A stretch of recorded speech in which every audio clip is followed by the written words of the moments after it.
Hi everybody, good morning. This is Jean here, Jean Truelove from Truelove Quilts for You. As you can see, my little table topper is finished. The stitching of the table topper together, the little video to follow, is how I stitched my units together off of my design wall and then stitched my rows together very simply. This is a 25-piece block because there's five blocks across and 5 rows down. So instead of a 9 patch, we're making a 25 patch. But it's actually just constructed almost the exact same way. With this pattern, this sort of star, a fractured star, you have to keep your units very clear and very precise and organized. And please forgive me if I go on about how you're going to be keeping these on your design wall or your design board. Everybody has a little trick. I find visually I have to have them behind me and in front of me over on my design board here, as I show you in the little video to come. So my next video, I'll be finishing this up. I will be backing, sandwiching it and binding my quilt, and then I'll be quilting it somehow, and maybe I'll show you how I'm going to quilt it. I have no idea how I'm going to quilt it or what binding I'm going to choose for it. But I do hope you enjoy this little video. Again, you check out my playlist for my 1-block table topper. Super easy. Again, I've reiterated, if you want to make 4 of them, if you want to make 6 of them, 9 of them, you can put them together and make a large quilt. But this is a really super easy quilt. Again, I'm not taking credit for this. This is from Alonda Craft. I found a Pinterest idea, and her alondacraft.com. There are written instructions if you want to see her instructions. My instructions are my video only. I don't do written instructions per se as a pattern, but I show you visually how to put this pattern together. And I do hope you've enjoyed this little series. I don't know what next little table topper or little wall quilt I'm going to make, but I'm churning them out, and I hope you are too, enjoying it, because the summertime, the springtime is time for being outside, enjoying the lovely weather. And I do hope you're all keeping safe wherever you are, and warm or cool as we are. So again, thank you so very much for following and all your support and all your love. And yeah, I'll be coming to you with a few more projects. And yeah, until then, love from the Trueloves. Bye-bye, everybody. Finishing up or working on my 1-block table topper. This one right here that you have seen me cut out and piece the units together. I'm sort of copying my sample over here that I've just sort of pinned up on my design window. This is my design tablecloth that I've put up. Right now, what I'm going to be doing is I'm going to be taking off my row by row and putting my blocks together, putting my units together. What I've done here, because it's a very vertical here, I've just sort of stuck a pin in each one of my units here, just so I keep it in track. What I find helpful to do when I'm looking and constructing a block is actually to take a picture, and then on your filter, on your camera or on your phone, you can put a filter on of a black and white to get the actual values of your darks and your lights. Because sometimes, even if you're following a pattern, but maybe in color, it's a little bit difficult, or you have to walk away and squint to see if your design is going the right way. These half square triangles sometimes can get confused even if you're following a pattern. So I like to take a black and white photo, which I'll have put up the picture of this actual layout for this 1 block that we're making. Very simple little quilt, baby quilt, wall hanging, table topper, whatever, just for you beginners. Somebody did say they wanted to see how they can construct this block without cutting off points. Well, again, it's very important. My last video showing you how you trim down your half square triangles, and all of your blocks really should be trimmed to 6.5 inches, perfect square. If they're not and you cut off a little point, it's okay. But for the most part, again, mastering your 1/4 inch seam, you shouldn't be cutting off many points. But if you do, this is for beginners. This is a nice training little block to do, and at the end of the day, we're going to have a sweet little table topper. So right now, what I'm going to do is I have my design little board. Now, it's not big enough, not quite big enough to put my blocks on, but I'll manage. I'm going to put my one row right down here so I can see it right in front of me next to my sewing machine here. And then I'm going to sew it, and then I'm going to put it back up soon on my design wall here, row by row. And then I'm going to iron or press my seams.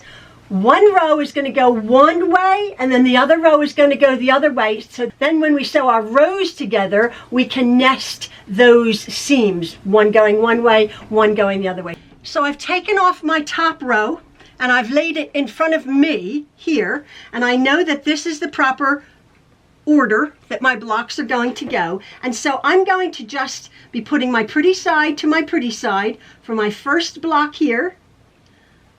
And I know my dark is in the top corner, and I'm going to be sewing that seam there. I'm going to start at the top, and it's going to be 1/4 inch. Now, I do not rush this process because this is where you can get confused. So I've sewn it, and I'll put that back on my design board right there. And then I'm going to take my next piece and I'm going to put it pretty sides together, right sides together, and I will just continue doing it that way.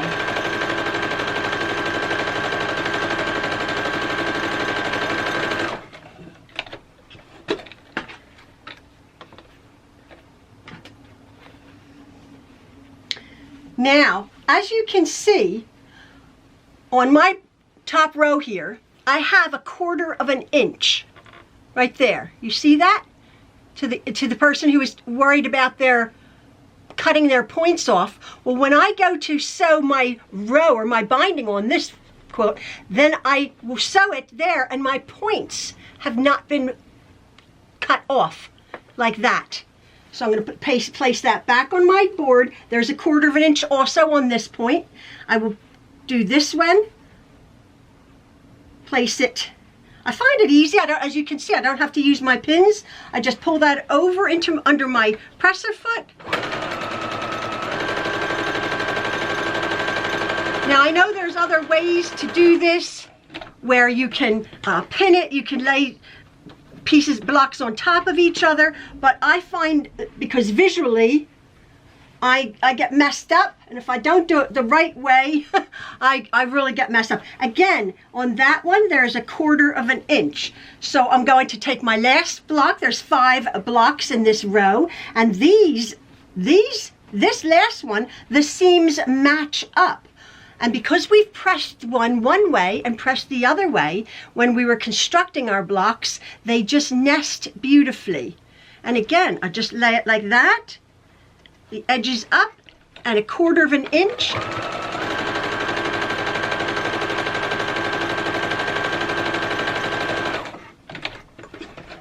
Right off. I pinch my fabric and I pull, and then I've done my first top row. Like so. I'm going to put this back up on my design wall, my design board, and then I'm going to take my second row, and then I'm just going to continue doing that.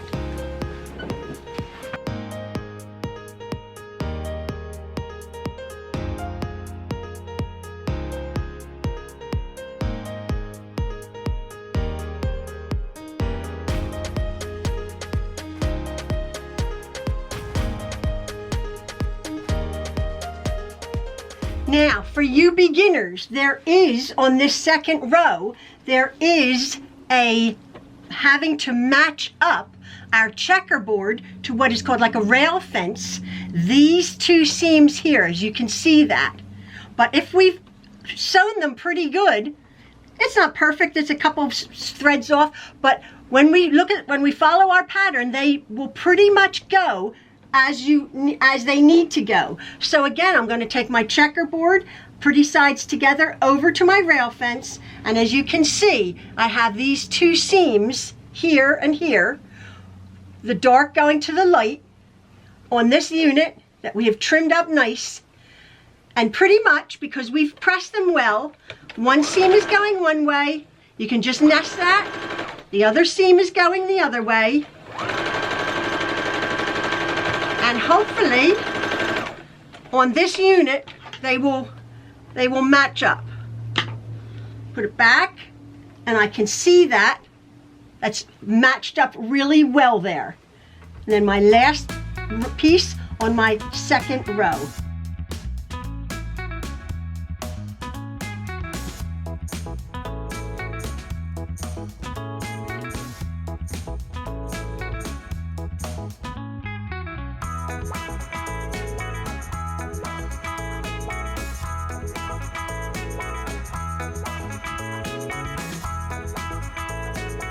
Together.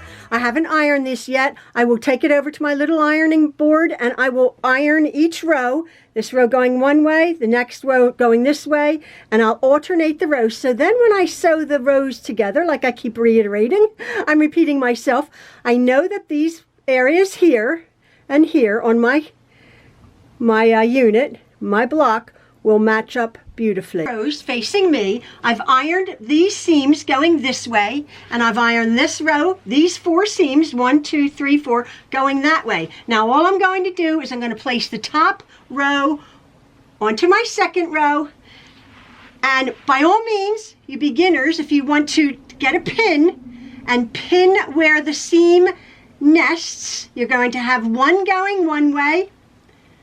Let me just see here. You're going to have one going one way and one going the other way, like so.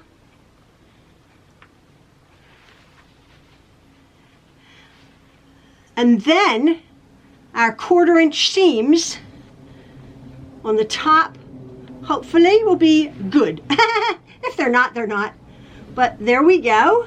We'll put that one there. Now a lot of people put them either in the seam intersection or on either side of the seam. I don't usually use pins. I just sort of sometimes just squeeze them together. But by all means use pins. The beginning, we're going to have a seam that goes one way and this other seam that goes the other way. Remember, 1/4 inch, very important. Don't pull anything. When you come to your pin,